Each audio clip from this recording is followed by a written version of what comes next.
Welcome to Thank God You're Not My Child. Remember, it's a comedy podcast where I talk about whatever I want. And this week, we're going to talk about the shit I've seen at daycares. Whether I was interviewing for them or I was visiting them, I have a lot of friends that have daycare. I have lots of friends that have amazing daycare. But in my past, I've seen questionable things, and you just have to go, what the fuck? If you know what I mean. So that's what we're talking about today, is what the fuck? So we're going to start with just how the people act, okay? If you ever hear arguments between daycare providers, like daycare teachers in the same room, run, because kids, you never know what a kid goes through at home. And they might be having parents screaming at each other or anything like that. And you know what? They don't need to hear it at school. So that drama shit that happens at big daycares, you know what? Keep it in an office or outside. Don't let these kids ever hear you argue. And I've interviewed at quite a few daycares over my 30 plus years when I didn't have my own. And I was amazed sometimes at hearing how they talk to each other in front of kids. Not cool, people. Not cool. And the one thing you're going to learn here is I will never say any names. Now, if I knew a kid got hurt or something, I wouldn't have a problem saying the name of a daycare or a daycare provider because something needs to be done. Okay. I'm just saying when I was younger, I didn't really know what was good and what was bad. I was learning. Sometimes like brand new parents where they just don't know. So first we're going to talk about that state licensing. Does it do a lot for you? Well, I've seen some very good people. And at my last, I was just registered. I just wanted to go down to 6 kids. And why pay I was doing everything right. So that's one thing. If you've got somebody that's not licensed, find out why. Is there, there's sometimes some states your ceiling has to be so high. And if it's only like 9 feet, it's not high. It's just some of the stuff that prevents people from getting licensed is just a bag of shit. But then there's things that could be bad. Like, do they have plugs open in their house? I've seen that. I've seen plugs opened. I've even seen a bathroom in a daycare without a lid on the toilet. Not a lid that goes down, the seat lid. And she said, well, it came off. It came off 2 months before and she still hadn't done it. And let's clarify this. You can get those for $10. $10, baby. And I don't know about you. Okay, my ass is big enough not to slip down in that toilet. But these little kids, they're going to fall in that toilet. And then if you're potty training, that's a whole nother story. But if you ain't got no lid on no toilet, those little asses are going to fall down in that fucking toilet. So you might have a big ass that doesn't go down, but let's think about the kids. Because when you have a daycare, whether it's a home daycare or a center, you're doing it for the kids. You're doing it for the kids. And that was probably, I'd like to say that was one of my good things, but sometimes I could go overboard on that. I do know I went years without a sofa, and so did my kids. And we just sacrificed so I could do daycare. And I mean, my kids love kids now growing up. So, I mean, it wasn't a bad thing. But, when they're older and you realize it might have been kind of rough for them. But that's a whole nother episode. Let's go back on this state stuff. I've seen people with broken windows where kids could touch it. I've seen racials. I've known people personally that would lie with 1, 2, 3 extra people, and I don't know how the fuck they get away with it. If state walked into my house and I had 11 instead of 10, somebody got to go, and then I'm going to be written up. And that's how it's going to be. And I mean, I've had friends. I've had at least one friend I know of, not really my friend no more. I smack talk. When you talk the truth, sometimes people don't want to talk to you no more. But anyway, I think she lied all the time, especially about her ages. She'd have like 3 or 4 babies and go, "Oh, well, they're gonna be 2 soon," and, "Oh, this one's gonna be that soon." And, sometimes I look back still and go, Maybe I should have called in on that.'" See? See? It's to think of calling in on someone, you know, first of all, I would never call in on somebody for me. A kid's gonna have to get hurt for me to do that, something bad. And I have had times looking back in the past that I probably should have made a report. Like, oh gosh, I've actually seen kids carrying butter knives around. And I'm just telling you, if you sit a kid down with the butter knife to frosting their own or peanut butter their own bread or something, and you're there watching them, I used to do that. Actually, I wouldn't use a butter knife. I had some really cool plastic ones that I got from IKEA, and they couldn't really cut much. So even if they wanted to, but you don't let kids walk around with them. And I'm like, what the hell? What the hell are you thinking? Um, that's why my podcast is called "Thank God You're Not My Child." Because for all of those years, I would say, "Ooh, you need to thank God you're not my child." Because you know what? You can't do what you would do to your kids because they're not your fucking kids. And so if you're gonna go look for a daycare, please make sure you know what the state rules are. And if you don't agree with something they're doing, I mean, is it something stupid that the state has done? They're like, "I don't understand what that is." Or is it something bad? You know? You gotta know what the fuck's going on. And I'm just always shocked at what I've seen in the past that I probably should have called in, you know? Like pets. I had cats and dogs and daycare, and I trained them with the kids, and I didn't have to worry about them. And I know one lady that didn't have a cat, and she still had a litter box for 2 months later. Fucking stinky litter box 2 months later. Seriously. And she didn't think state would write her up and tell her she can't keep the dog food, cat food, any of that in the kitchen and litter box, but yet as soon as they left, she'd put it right there in the fucking kitchen. In the kitchen. Do you want a litter box by where you're cooking? I mean, come on. If the state tells you not to do it, just don't fucking do it, okay? Because it's disgusting. Or bugs and stuff. I would have them come every month and spray. I didn't want ants. I didn't want spiders. I didn't want roaches. I didn't want mice. I had cats because I didn't want mice. But, you got to take care of it because these aren't your fucking kids. I don't want them to get bit by a spider or a mouse or something just because I don't have somebody spraying. I spent $25 a month to have somebody come every month. 25 a month. That was it. It's probably 50 or 100 now, but still to have no pets around or rodents or bugs, that's priceless, you know? And don't put your fucking pet stuff in the kitchen because there's a reason. And when the health department sees it, I'm going to hope you get written up because you don't keep your fucking things in there and get it sprayed. Because if you've got mice coming out of your stove all the time, there's a fucking problem. There's a problem. And I'm gonna have to skip over that one now because that one gets me a little going, But when I had pets, the litter box and the doggy door, everything was where the kids could not play. So I never had to worry about eating cat food or dog food or worse, playing in poop, if you know what I mean. Ugh. Ugh. You don't know what I mean. So yeah. So and the funny thing that I always say is ask someone to see their storage room for the daycare and you'll know what kind of daycare they are. Oh, I said it. Yes, I did. My storage room might have been disorganized and all, but you could walk in and I could find stuff. And sometimes it was organized more than others. You know how hard that it is.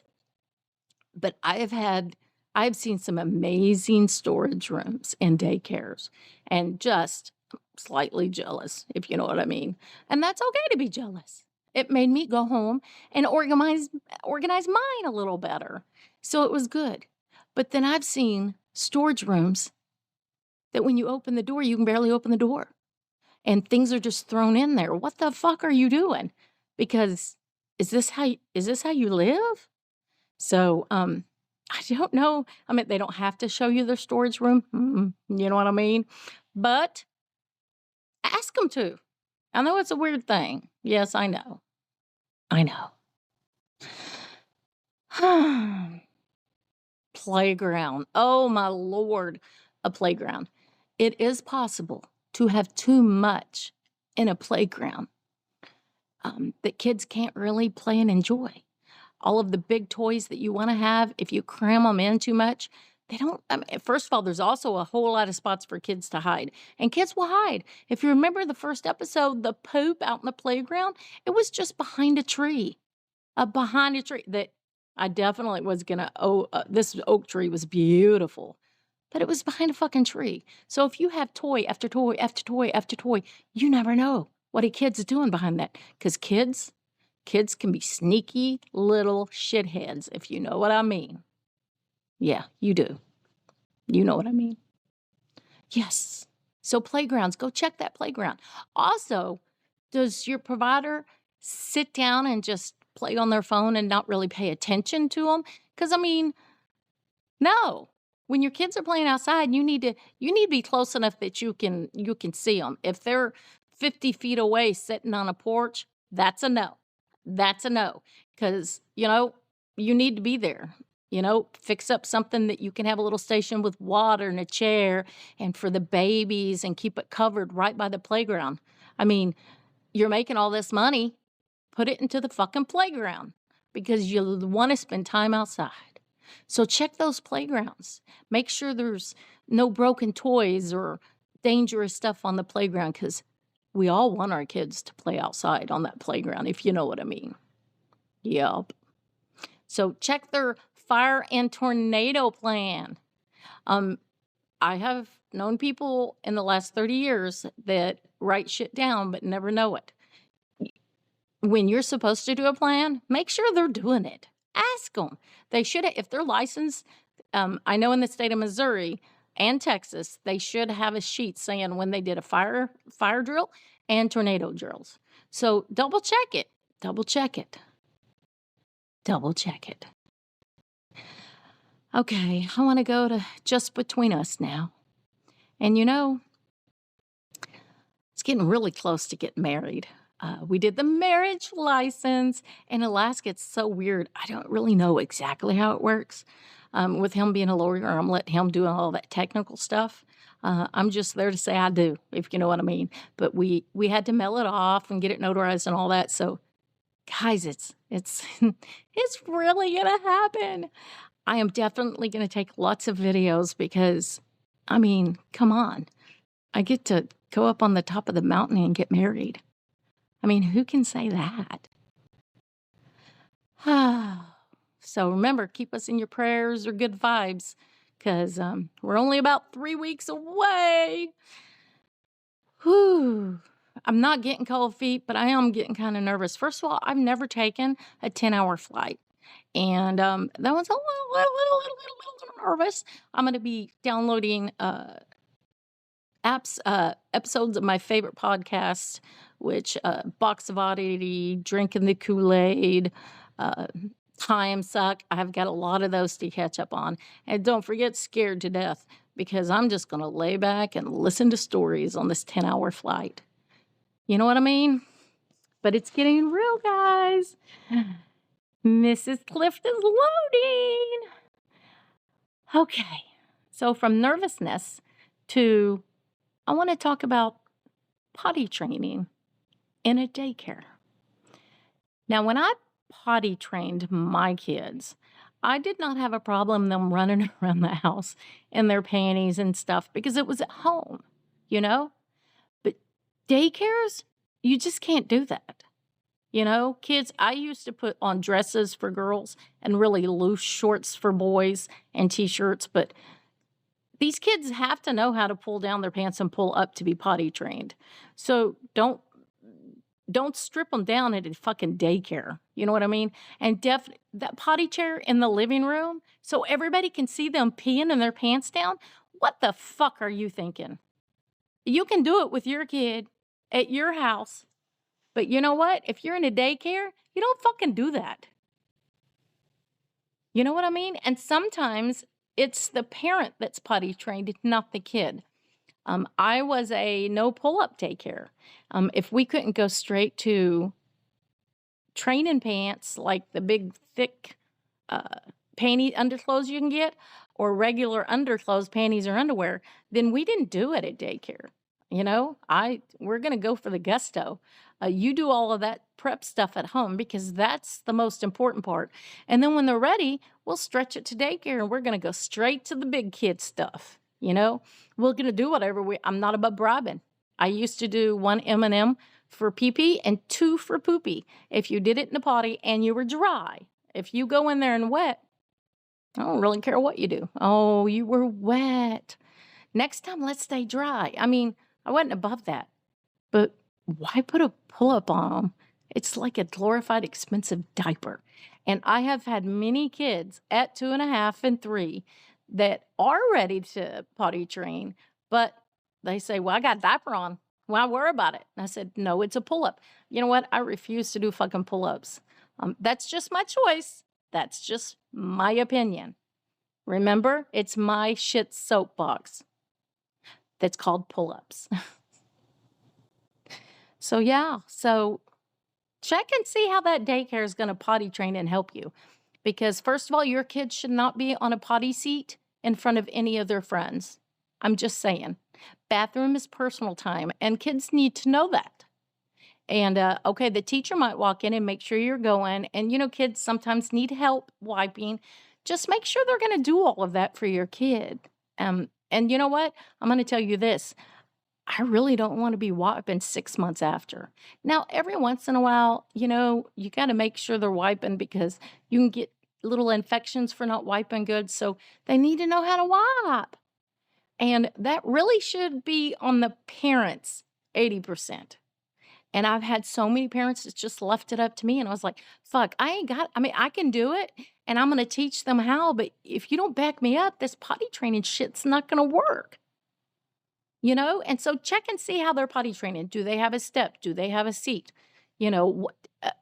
First of all, I don't think a kid should be punished for being pee-pee and poopy in their pants. Because if you're trying to potty train them, it's going to happen. It's going to happen. And if it doesn't, you're blessed. Because they're going to poop in their pants. They're going to pee in their pants. And if you're going to take a snack away because they pooped, then you're the fucked up. You're the reason. You're the fucked up reason. So I remember years and years ago, one of my little kids, Autumn, she was actually doing really well. But every once in a while, now she was 3.5, probably 3, because I think she just turned 3. But every once in a while, she'd have an accident. And she'd clean it up and we'd change. I'd take her clothes. She could do all of it. And, but one time I did not realize I'd said it. But I must have told her, oh, that makes me sad. Because, like, the next week, her mom was like, hey, she came home with no panties on. Was there a reason? Is she out? And I was like, well, let me check. I was like, no, she's not out. She didn't have any panties on? Because she didn't have an accident today. Well, she didn't quite make it to the toilet. And she had wet enough that she wanted them off. But she didn't want to make me sad. So she hid them in the bathroom. I felt horrible because just my little words of, that made me so sad. She didn't want me sad. So she fucking hid them. Did she get in trouble? No. But the next time she came in and she went potty and I had to go check on her, I did let her know that I was sorry. That everybody has accidents sometimes. And I'm sorry I said it made me sad. It really doesn't. It makes me happy that you're doing so well. Because kids know those words. Do you know what I mean? And for God's fucking sake, don't let your kids poop and pee in a potty chair in the fucking living room. Yes, you can tell that's one of my shit soapboxes. So, I'm driving Mr. Cliff today. I have this really nice new microphone set to record on at home that my number one fan, Dima, gave me. And I still have not been home long enough between helping my Jenny with her dentures and stuff, and driving Evan, and just the stuff. Laundry. Yesterday was laundry day. Holy hell. I was gone like 6 hours, and it was more thrift store shopping than laundry. But I am so ready. I'm going to get home, and I'm going to set that thing up, because next episode's going to be on that microphone. And we'll see if I can get it working and how good we can. Hopefully it will help with the sound, because if you've been listening to those first episodes, you never knew if it was going to be echoey, if you were going to hear four-wheelers. I mean, I hope it's getting better. I hope it's getting better, if you know what I mean.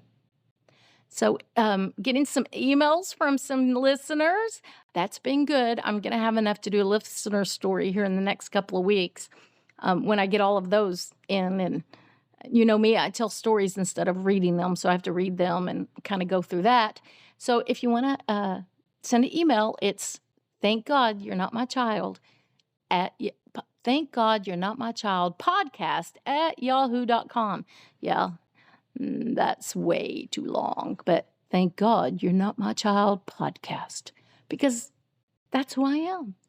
Yes. And I have stickers. I've been able to mail a few out. I've got some interesting ones that I've had made up and extra ones that I just send along. So email that. Thank God You're Not My Child podcast at yahoo.com. So anyway, I think I've probably told you more than I know. And remember, don't put your fucking child on a potty chair in front of the TV at daycare. Until next time, thank God you're not my child.